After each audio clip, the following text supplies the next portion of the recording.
Every frame you notice, every story that holds you, every idea that moves culture, there's a system behind it. This is Empath with Carolyn and Beau, where creativity meets strategy and careers are built with intention.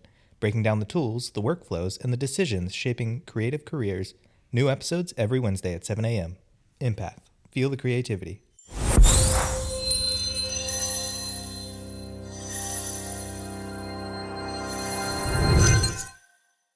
This is Empath. I'm Carolyn and And I'm Beau. Feel the creativity. This episode is brought to you by Neon Alchemy. Story is how companies become human. We handle that part. Link in the show notes. New episodes every Wednesday at 7 a.m. Find us wherever you listen. So picture the product that should have worked. Great director, great editor, great sound designer. Nobody phoning it in, and it still came apart in post. Not because anyone dropped the ball on their own piece. Because two people handed off work assuming the other one already knew what they needed. And neither one checked until it was too late to fix cheaply. That happens on more sets than people admit. The footage is flawless. The notes about how it was shot never make it to the edit bay. And now the editor is guessing at intent instead of executing it. And everybody downstream inherits that guess. People keep calling that a talent problem when a project falls apart, yet it rarely is one. Everyone in the chain can be good at their job and the thing still collapses. Because the failure isn't inside any one role, it's the handoff between them. The collaboration gap, it shows up everywhere. Film to animation, games to publishing, advertising to production, and nobody talks about it much because admitting you're part of the chain with the weak link isn't a fun conversation to start. No shade to anyone, that's just how most pipelines get built. Piece by piece, department by department. And nobody carves out time early to design the seams on purpose. It's the gap between doing your own job well and understanding what the next person actually needs from you to do theirs. Two different skills. Most people only ever train the first one and assume the second one will sort itself out on set. I'm not built for chaos, so this is basically my whole thing. Every set I've worked, the crews that run clean are the ones where somebody upstream took the time to think about what downstream needed before they needed it. That instinct is teachable, which is good news, because most people never got taught it. They just got burned by its absence a few times until they figured it out the hard way. The uncomfortable part is nobody puts it on a resume. You don't get credit for the disaster that didn't happen because you thought 2 steps ahead of your own job. You just get invited back. If you're paying attention, that's the reward system in this industry hiding in plain sight. Here's the lineup. Industry Pulse gets into where these breakdowns cluster across film, animation, games, publishing, and advertising, and why so many teams never see them coming until the budget's already gone. Deep Dive is hands-on. We're building out how to find the gaps in your own workflow before they find you, and this week's Invisible Move is the framework the sharpest teams use to do it on purpose instead of by accident. Career Strategy turns it into something you can use, how to audit your own handoffs, and catch the quiet costs before they show up on the next project. No cap, this one's for anybody who's ever gotten blamed for someone else's blind spot. Let's get into it. You're listening to Empath, where creativity meets strategy and the path forward gets clearer.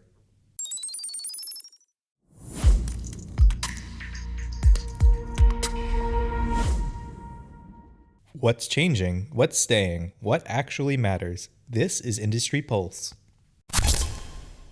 We pulled data from 5 different corners of the industry for this one on purpose. If this were just a film problem or just a games problem, we could chalk it up to one industry having a bad workflow. It isn't though. It's in every discipline we looked at. Which tells you it's not a symptom of any one of them. It's a symptom of how creative work gets structured everywhere, full stop. Let's start with the plainest number in the pile, the one that managers have tracked for years without it moving much. Poor communication is a contributing factor in more than half of all failed projects. Not technology, not budget. The handoff between people. And there's a dollar figure attached if numbers make it feel more real. A survey of larger companies found an average loss of over $60 million a year tied directly to inadequate communication between employees. That's not one bad quarter. It's the ongoing cost of doing business with unclear handoffs baked in. And it's the kind of cost that never gets its own budget line, so nobody ever fights to fix it directly. It just gets absorbed into everything else running slower than it should. Death by 1,000 delays instead of one dramatic failure. Right. This is the general version, the one that applies to any industry running any project. What's interesting is watching that number split apart by discipline, because the shape of the failure changes depending on which room you're standing in, and so does the fix. Start with advertising since it's the most visible place to look. This year's advertising agency report surveyed over 200 agency professionals, and when they were asked to name their biggest operational obstacle, inefficient processes topped the list with siloed systems right beside it. How siloed are we talking? More than a third of full-service and media agencies are now running 10 or more separate tools just to manage one client account, roughly double what it was 2 years ago. It isn't client difficulty, It isn't even a talent problem. It's the strategy team and the creative team looking at two different versions of the same brief, neither one realizing it. That's expensive in a way nobody puts on an invoice. Because the hours spent reconciling two versions of the truth never show up as their own line item.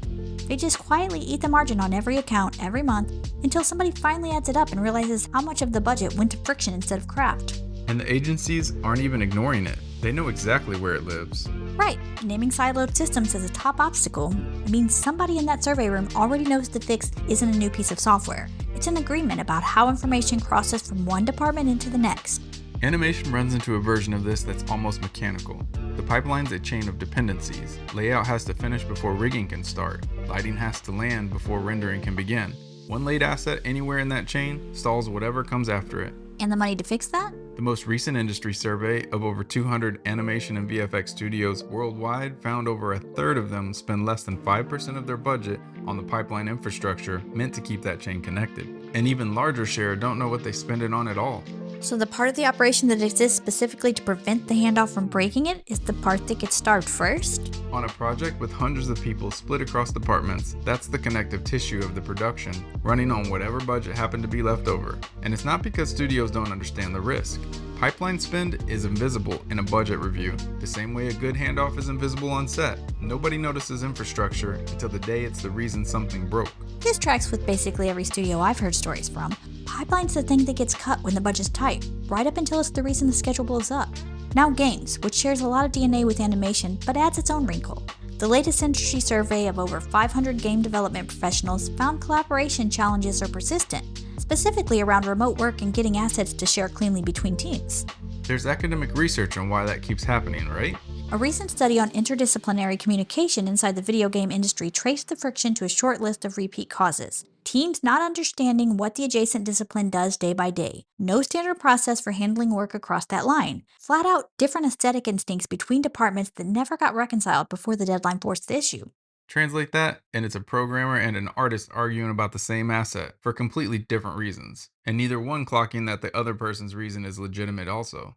That one's a design problem before it's ever a people problem. Nobody sat down and defined what done means for the asset from both sides before work started. It's the actual root of a lot of fights in a review session. Two people, both right, both talking about a different definition of finished. And remote work makes it worse. The conversation that would have caught the mismatch in 5 minutes at an adjacent desk turns into a day of crossed messages instead. The distance didn't create the gap, it just removed the easiest way anybody had of noticing it early. Publishing has its own version, quieter but structurally identical. Editorial, design, and production each run their own systems a lot of the time, and the fragmentation between those systems is one of the biggest drags on how fast a publisher can move a project from manuscript to shelf. Explain what that looks like day to day. Feedback lives in email threads. Comments get missed. Two versions of a file circulate at once, and someone downstream builds off the wrong one without ever knowing it happened. Editorial, design, and production all reporting to different leads with different priorities for the same book, and nobody's necessarily wrong for prioritizing what they prioritize. Editorial cares about the story, design cares about how it reads on the page, production cares about the schedule and the print run. All legitimate. Nobody's coordinating between them on purpose, so nobody owns the seam. Sounds a little too familiar. It should. That's exactly the pattern in film and post. And this one's close to home for one of us. Closer than I'd like some weeks. It's structural too, not personal. When editorial, sound, color, and visual effects each work off their own informal timeline instead of one shared schedule, handoff failures don't just happen, they multiply. A revision note that reaches the editor but never makes it to the colorist means somebody grades the wrong version of the cut, and nobody notices until the client's watching a scene that got fixed once and reverted right back by accident. And this isn't easing up. Industry coverage from just the last couple weeks has VFX leaders calling this a year of acceleration. More global teams working across time zones like they're in the same room. That's great for talent access. It's also more seams, not fewer, if nobody's managing the handoffs deliberately. More access, more seams. Nobody frames it that way in the trade pieces, but that's exactly what it is. Everyone on that job was good at their piece. That's a paper trail gap, and it's one bad day away from happening on any set with more than 3 departments on it. I watched a note get lost between 2 rooms, maybe 30 feet apart once. Distance was never the problem. Ownership was. Nobody had agreed whose job it was to make sure that that note traveled the full distance instead of stopping wherever it stopped. So 5 industries, 5 completely different vocabularies, describing the same failure. Advertising calls it siloed systems. Animation calls it underfunded pipeline. Games call it lack of interdisciplinary knowledge. Publishing calls it fragmented systems. Film calls it broken handoff on a schedule nobody shared. Different words for the exact same shape underneath every one of them. Work moving from one set of hands to another with no agreed method for making sure anything survived the trip. And here's the part that should reframe how you think about your own role in this. None of those reports blame individual skill. No one says the artists, the editors, the strategists weren't good enough at their jobs. Every one of them points at the seam, not the person standing next to it. So the fix was never hire better people. The people were already good. In every one of these examples across 5 industries that otherwise have almost nothing in common, the fix is designing what happens at the boundary on purpose instead of quietly hoping whoever's downstream figures it out on their own. Nobody teaches you that in film school, or a coding boot camp, or an MFA program. You learn your craft, and the handoff either gets absorbed by osmosis over a few painful years, or it never does. And you build a reputation as somebody people have to double check. Here's the hope buried in all these numbers, though. If the gap is structural, it's also learnable. You don't have to become a better writer, a better editor, a better artist to close it. You have to become someone who studies the discipline, sitting next to yours closely enough to know what it needs from you before it has to ask. And none of this shows up as a skills problem on a resume review. Nobody gets rejected for poor needs analysis. They just quietly stop getting called back and spend months wondering why. There's something invisible about that too, before we even get to that segment. That's the engine behind this episode, and it's exactly where Deep Dive is about to take us. The industry keeps changing. The patterns underneath it don't. This is Empath. Better workflows don't just shape the process, they shape the outcome. This is Empath. So Industry Pulse just laid out the same failure showing up in 5 industries. This is where we get practical about finding it in your own work before it finds you, instead of just nodding along to the statistic and moving on with your day. Because knowing the gap exists in general and knowing exactly where it's hiding in your specific project are 2 completely different problems. One's a fact you can recite, the other's a skill you have to build. Yeah, and most people only ever solve the first one. They nod along to a stat like that and think, yeah, that happens somewhere. They don't go looking for it in their own pipeline because looking for it means admitting your own process has holes in it. That's fair. It's an uncomfortable thing to go audit on purpose. But there's a real method for doing exactly that, and it didn't come from film or games or advertising originally. It came from training and education. When you're building a training program, you never start by deciding what to teach. You start with something called a needs assessment. You go find the actual gap between where people currently are and where they need to be. You don't touch a single lesson plan, a single module, a single anything until you know exactly what the gap is made of. Aren't all gaps basically the same shape? That's the exact assumption that wastes the most time. Not every gap is the same kind of gap. Some are knowledge gaps, somebody genuinely doesn't know something yet. Some are skill gaps. They know it but can't execute it well under pressure. Some are environment gaps. They have the knowledge and the skill, but the wrong tool or the wrong access. And some aren't training problems at all. They're motivation problems or structural ones nobody's actually in a position to fix by trying harder. So you could throw the exact same well-intentioned fix at 4 different people with 4 different gaps, and it would only work for one of them. True, and everyone would walk away confused about why it only worked for that one person, and probably conclude something unflattering about the other 3 instead of questioning the fix itself. Reputations like, they just don't listen, get built exactly that way over gaps that were never a listening problem to begin with. So training somebody who's missing the tool doesn't help them. It does nothing. You've just spent a week of everyone's time and the actual problem is exactly where it started. Give somebody a workshop when all they needed was file access and you get a very well-trained person who still can't do the thing. So diagnosis has to come before the fix, or the fix is basically a guess dressed up as a solution. Exactly, and that's the failure mode from Industry Pulse translated into one sentence.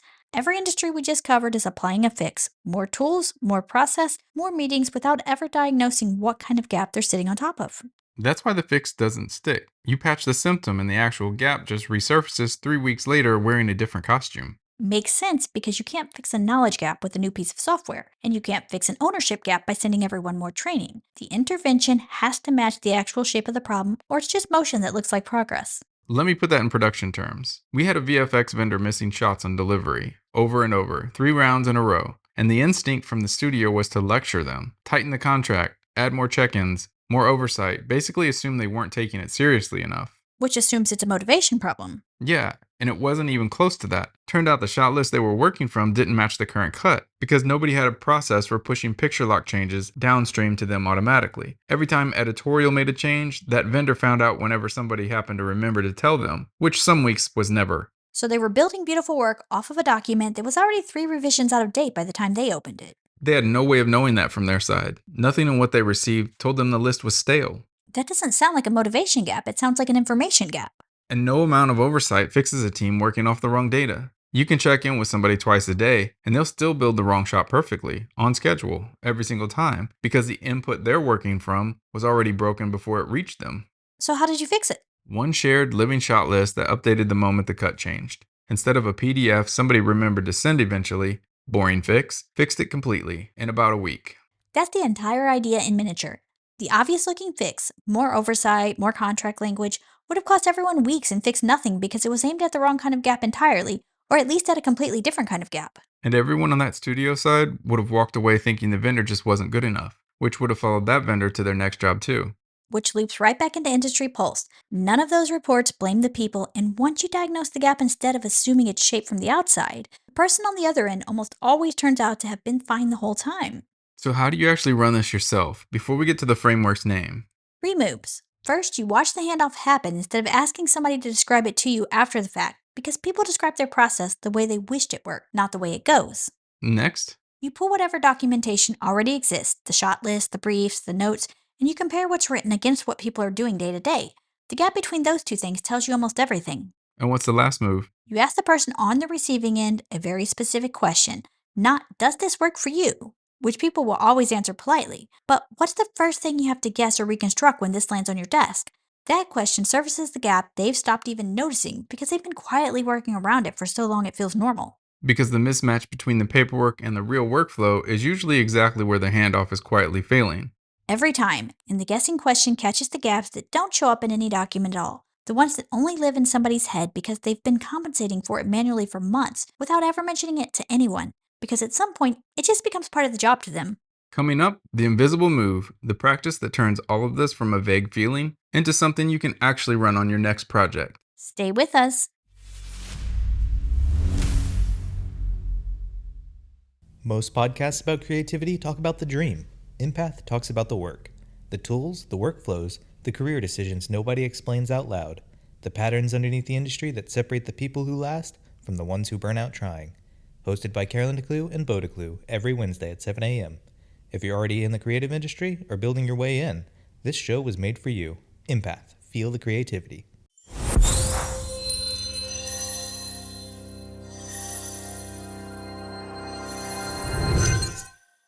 You saw it, you felt it, but you didn't notice it. This is the invisible move.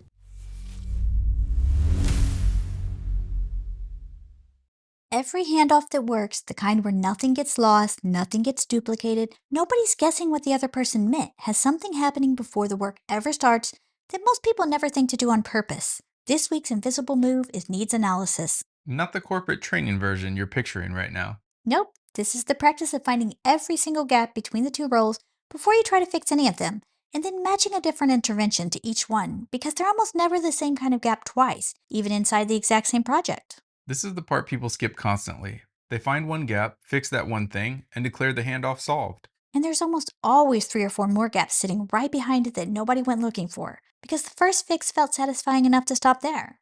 So walk through what doing this looks like, discipline by discipline. Film first. In Film and Post, you map every single handoff point at the project before you touch anything. Script to storyboard, storyboard to shoot, shoot to edit, edit to sound, edit to color, edit to visual effects. At each one of these points, you ask the same 2 questions every time, no exceptions. What does the next person need from me that I'm not currently giving them? And what kind of gap is that? A documentation gap, a timing gap, a definition gap, or an access gap? Because the fix for each one is genuinely different. A documentation gap gets solved with a shared spec everyone can see. A timing gap gets solved with a schedule that actually reflects reality instead of the one from the kickoff meeting. A definition gap gets solved by agreeing what done looks like before anyone starts working. An access gap gets solved by literally giving somebody the file permissions they should have had from day one. 4 different diagnoses, 4 completely different fixes. Most productions apply one generic fix to all of them at once. More meetings, which helps the timing gap a little and does almost nothing for the other 3. And here's the part that makes it worth the effort. Once you've mapped it that specifically, you can assign ownership. Somebody owns keeping the shared spec current. Somebody owns the schedule. It stops being a vague culture problem and becomes a short list of concrete jobs. Same map, different department count once you move to animation. Animation's the same exercise, just with more handoff points, because there are more departments stacked in the chain.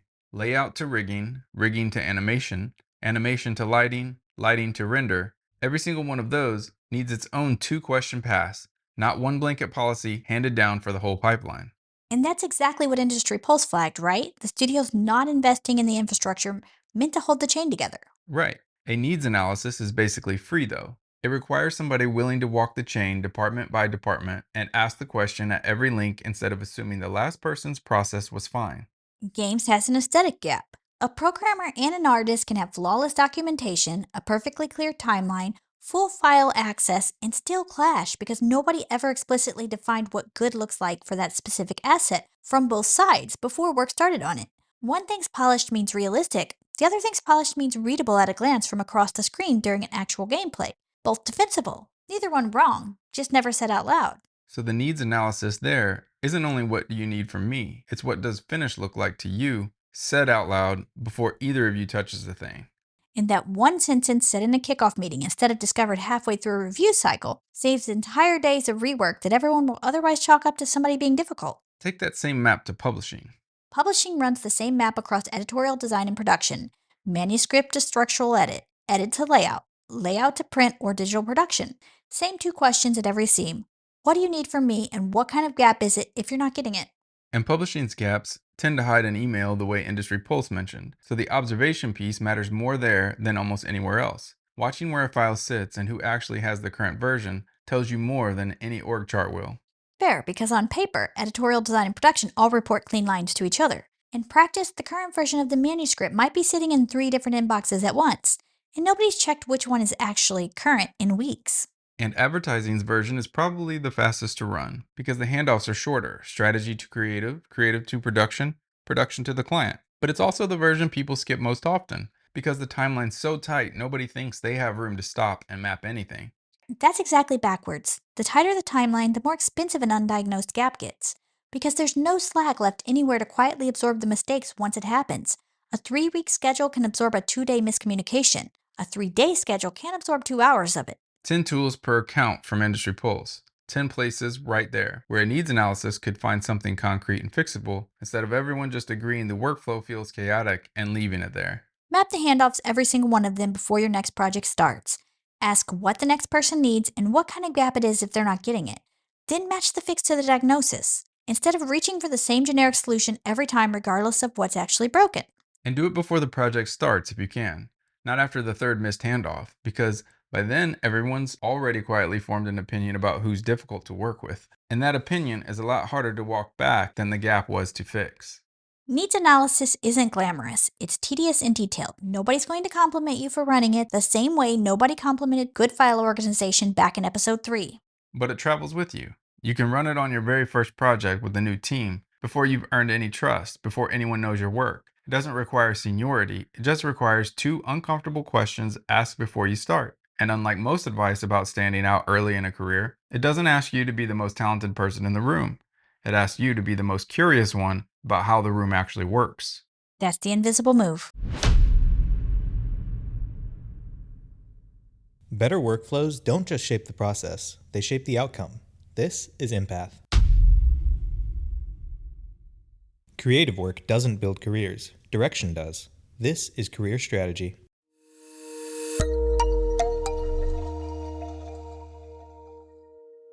Everything so far has been industry level: numbers, studios, whole disciplines. This is the part where it gets personal. What do you actually do this week on your own project with the people you're already working with, not some hypothetical dream team you'll assemble someday? 3 moves. None of them require a title change or a budget, and none of them need permission from a supervisor to start. Good, because the version of career advice that requires somebody else's approval first is the version that never actually happens. It gets bookmarked, not done. First one, audit your own handoffs, the ones you're sending out right now, not some hypothetical future project you haven't started yet. Pick the last 3 things you handed off to somebody else. Doesn't matter what discipline, could be a script, a shot list, a client brief, a design file, a spreadsheet, whatever your version of a handoff actually looks like. For each one, ask the question from Deep Dive. What's the first thing they had to guess or reconstruct when it landed on their desk? If you don't know the answer, that's the assignment. Go ask them directly. This week, not eventually. What does the actual answer look like when you ask it, though? Give us a real one. Brace yourself, because it's rarely flattering. I asked an editor I worked with that exact question and found out I'd been leaving out frame rate on every single handoff for 2 years. She'd just been guessing it every time correctly enough that it never became an obvious problem. And once I asked, she didn't stop at that one gap. She had a small list, other things she'd quietly been correcting on her end for years. So one honest question surfaced 3 gaps at once, not just the one you thought you were asking about. That's exactly the kind of thing that never shows up in performance review and never fixes itself because it's never quite bad enough on any single day to be worth the awkward conversation. Until you actually ask the direct question instead of waiting for it to get bad enough to force the conversation on its own. Second move, go learn the adjacent disciplines constraints on purpose, not by osmosis over a few painful years like we talked about in Deep Dive. Concretely, that means sitting in on a session you don't need to be in. A color pass, a client pitch, a code review, a sound mix, or whatever's one step removed from your own role in the chain. You're not there to contribute. You're there to watch what they actually need from the handoff before it becomes a problem for you later, quietly without inserting your own opinion into their process. I sat in on a sound mix early on, uninvited, basically just watching from the back, and it changed how I deliver picture permanently. Turns out, sound needs handles on every cut, extra frames on either side, that editors trim off by habit because they look messy sitting in the timeline. Which means every clean looking cut you were proud of was creating extra work 3 steps downstream, and you had no way of knowing that from where you were sitting. Every single time, and nobody had ever told me because nobody thought to. It wasn't written in a manual anywhere. I only found out by physically sitting in the room and watching somebody hit a wall I'd built for them without meaning to. That's the real value of doing this on purpose instead of waiting to stumble into it. You can't put understand sound handles in a job posting. You only get it by showing up somewhere you technically don't have to be and paying attention instead of assuming you already know what they need. Doesn't even have to be a formal thing. Ask to shadow one meeting. Most people say yes because almost nobody's ever asked them that before, and it reads as a genuine interest instead of overstepping. Nobody's ever offended by, can I sit in and just watch? Third move, and this is the one people skip because it feels presumptuous to send before anybody's asked for it. Send a short needs brief before a new collaboration starts, not after the first mistake happens. 3 lines, that's genuinely all it takes. And you can send it over text or email in under a minute once you've done this a couple times. Here's what I'll need from you and by when. Here's what you can expect from me and by when. Here's how we'll flag it early if either of us is falling behind. That last line matters more than people think. It's not about assuming things will go wrong. It's about deciding in advance how you'll talk about it if they do, instead of improvising that conversation for the first time while you're already frustrated with each other and the deadline's the same day.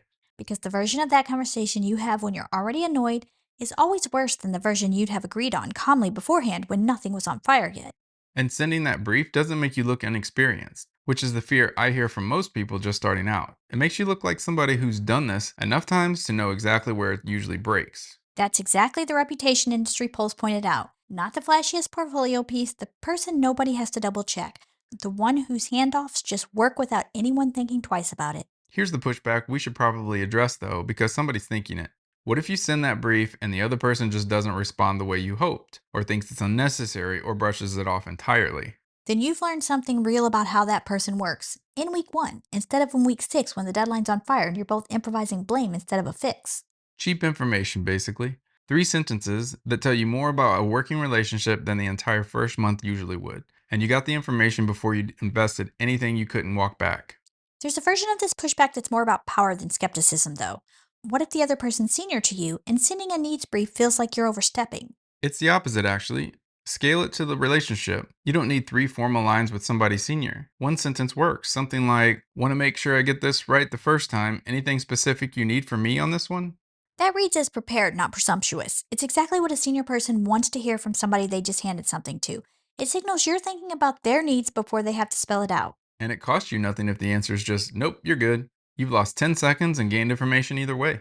And if they respond well, which is what happens most of the time, you've just set the tone for the entire collaboration in one message before a single frame or file or line of copy has changed hands. So to recap, audit your last 3 handoffs and ask what got guessed. Sit in on one adjacent session this month that you don't technically need to attend. And send the 3-line brief before your next collaboration starts, not after it's already gone sideways. None of that requires permission from anybody. You can start all 3 this week on whatever you're already working on. And none of it makes you a better artist, a better editor, or a better writer. That was never the point. It makes you the person other people actually want handed the next project, because working with you doesn't cost them a translation fee. Which, over a career, might matter more than the talent everybody spends all their time trying to improve. There's one more angle worth raising before we close this out, though. Everything so far assumes you're the one sending the handoff. What about when you're the one receiving it? Good question, because it's not a one sided fix. If somebody hands you something incomplete, the instinct is to quietly fill in the gaps yourself and move on, because complaining feels like more friction than it's worth for one project. Which trains the other person to keep doing it, since from their side, nothing ever went wrong. You never told them it did. Right, so the fourth move, if you want a fourth one, is closing the loop from your end too. Not a complaint, just information. Something like, here's what I had to guess this time, so you know for next time. Said once, calmly, not stacked up and delivered as a grievance after the third project. Delivered kindly, it doesn't land as criticism. It's the exact same gap finding you're doing on your own handoffs, just running on the other direction. And it's usually the fastest way to fix a recurring problem because the person creating the gap almost never knows they're creating it. They just know their version of the process the same way you know yours. Nobody sets out to make somebody else's job harder. They just don't know they're doing it until somebody tells them, calmly, in a way that doesn't feel like an accusation. None of it waits on a promotion, a new job, or somebody else deciding you're ready. You can start all three moves this week on whatever you're already working on before anybody gives you the title that supposedly earns you the right to. That's the real appeal of it. Most career advice asks you to wait for permission from somebody above you. This one, you just start. Next up, Listener Spotlight, where we hear how this plays out from people actually living it. Real handoffs, actual gaps, fixes that held up under a deadline, not hypothetical ones. The work matters, but direction changes everything. This is Empath.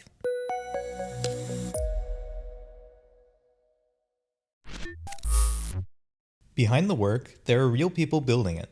This is Listener Spotlight.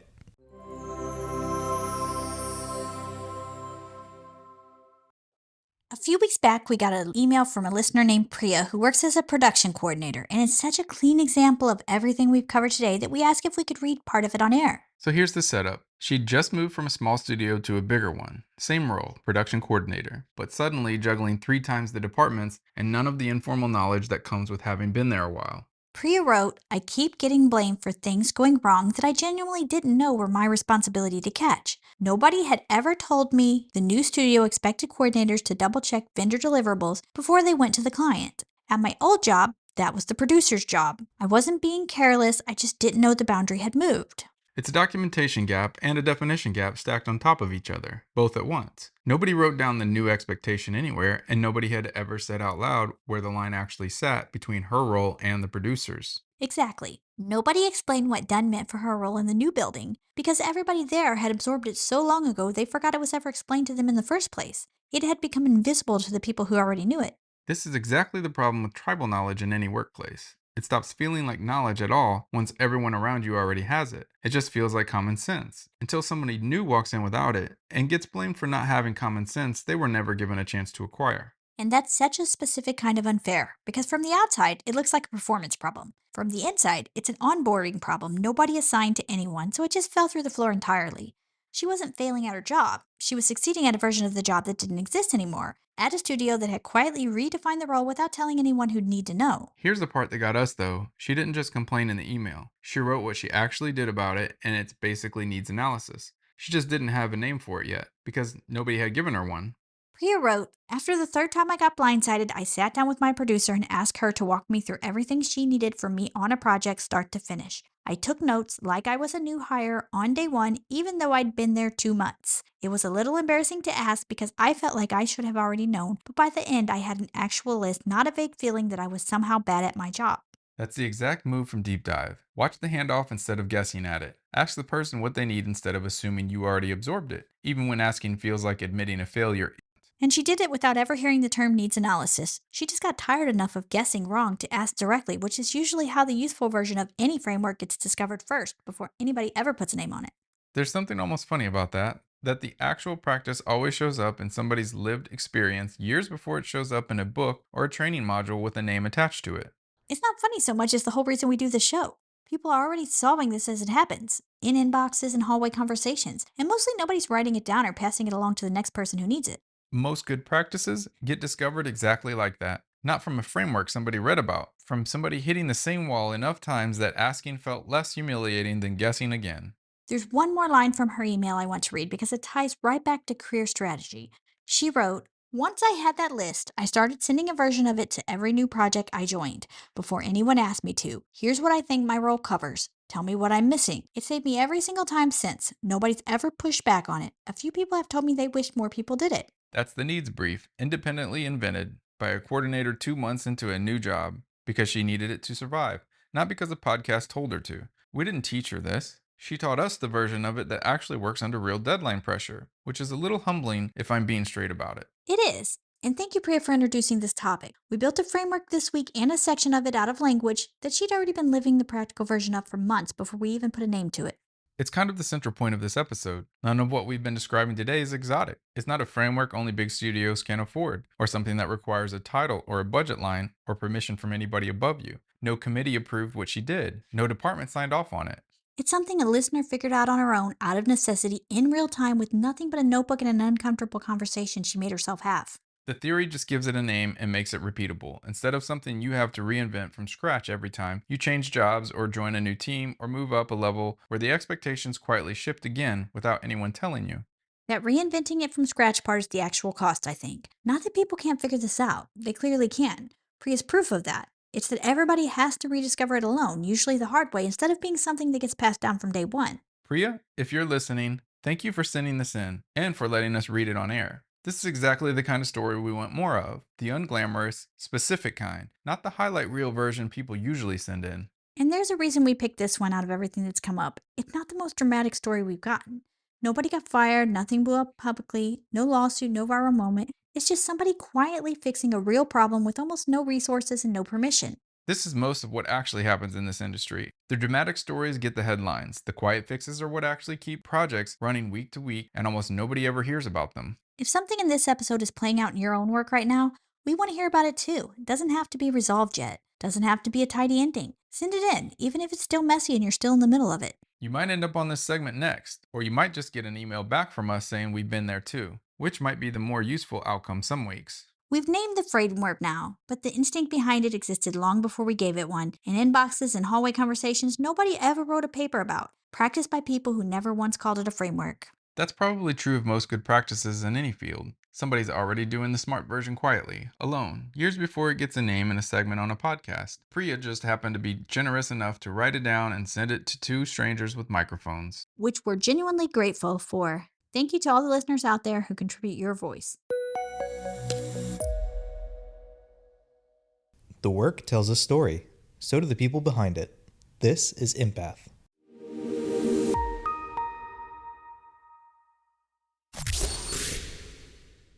Step back, look again. What changes when the perspective shifts? This is Perspective Reset.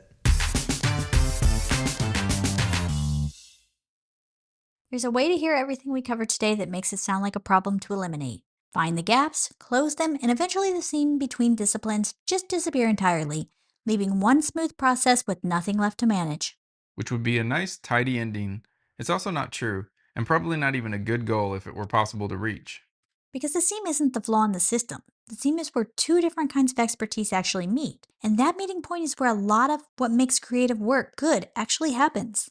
A film needs a director who thinks in story and a colorist who thinks in light. And those are not the same brain doing two jobs. You want that seam. You want two different ways of seeing the same project, genuinely disagreeing sometimes, because that friction is where the work gets better than either person would have made alone. A director who could also grade like a colorist would probably grade it worse, because they'd be doing it with the same eye that already made every other decision on the project. That's a version of this show's premise, actually. Going back to episode 1, the gap between disciplines isn't the enemy. It's the reason you needed more than one person in the room to begin with. The goal was never a project with no seams. It's a project where the seams are bridged on purpose instead of quietly failing. Priya's story from Listener Spotlight makes that concrete. The gap between her role and the producers didn't need to disappear. Coordinators and producers are supposed to be different jobs, doing different things, seeing different parts of the picture at different altitudes. What needed to change wasn't the boundary. It was whether anybody had actually drawn it out on purpose instead of leaving it to be discovered the hard way, one blindsided project at a time. That's the core distinction underneath needs analysis. It's not a tool for merging disciplines into one undifferentiated blob of everybody does everything. It's the tool for making the handoff between distinct disciplines survive contact with reality instead of quietly hoping two different ways of thinking will somehow line up on their own. Because they won't. It isn't a failure of anyone's character. A programmer and an artist are trained to value different things. A director and an editor are optimizing for different outcomes on purpose, by design, not by accident. Nobody needs to be embarrassed about that friction. It's the entire reason a team is more than one person wearing different hats on different days. There's something almost hopeful buried in that. Once you look at it for a second, every industry we covered today has the same failure showing up in different vocabulary, which we talked about in Industry Pulse. But it also means every industry has the same fix available to it right now without waiting on new technology or a better tool. The fix was never going to be a better piece of software. Software can't ask somebody what they need. Only a person can do that, and only a person can actually listen to the answer. Which puts the responsibility back to somewhere useful, not on the industry to fix itself from the top down with a new policy or a new platform. On each person in the chain, asking one honest question before the gap becomes somebody's fault instead of just information. And that's available to literally anyone listening right now, regardless of title, budget, or how long they've been doing this. You don't need permission to ask somebody what they need from you. Nobody's going to stop you from doing that today on whatever you're already working on. It doesn't even require the other person to know the term needs analysis. Priya didn't. She just asked a direct question because she was tired of guessing, and that turned out to be the entire method dressed down to its simplest possible form. No framework required to start using it today. The seams were never going anywhere. They're what makes collaboration collaboration, instead of one person doing everything alone in a room. The only real choice is whether you bridge them on purpose or wait for them to fail and find out the hard way, project after project, the way most of the industry currently does. Bridge them on purpose. That's the whole reset. And it costs nothing but a question most people are too uncomfortable to ask and a couple of minutes nobody ever remembers to schedule.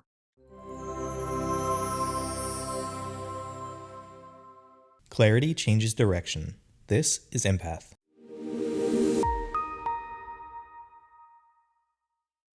So here's what we actually want you to walk away with.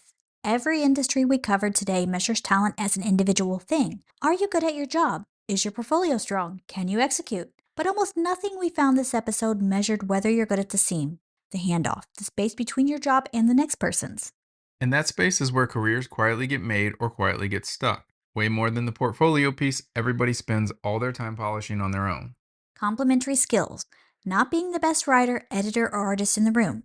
Being the person whose work other people can build on without losing anything in the translation between one discipline and the next. That's a skill nobody grades you on in school, and it's the one that quietly decides who gets invited back to the next project, and the one after that, long after anyone remembers the specifics of the first handoff that went smoothly.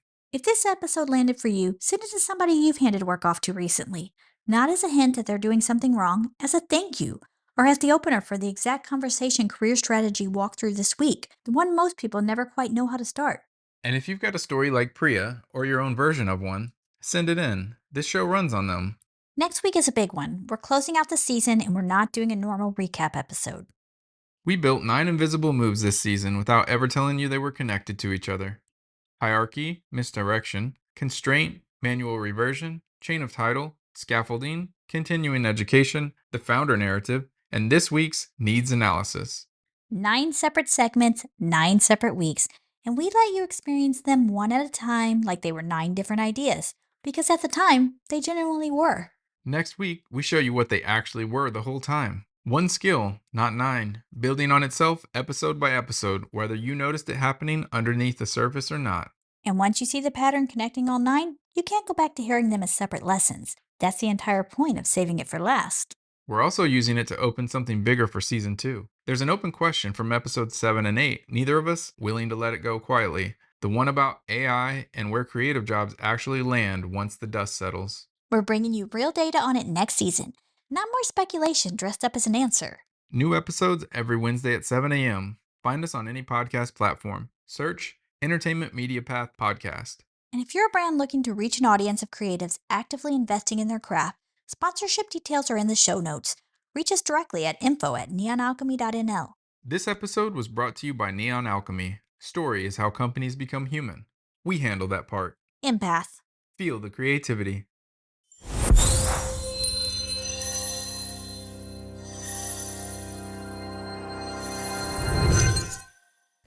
The path gets clearer 1 week at a time. This is Empath.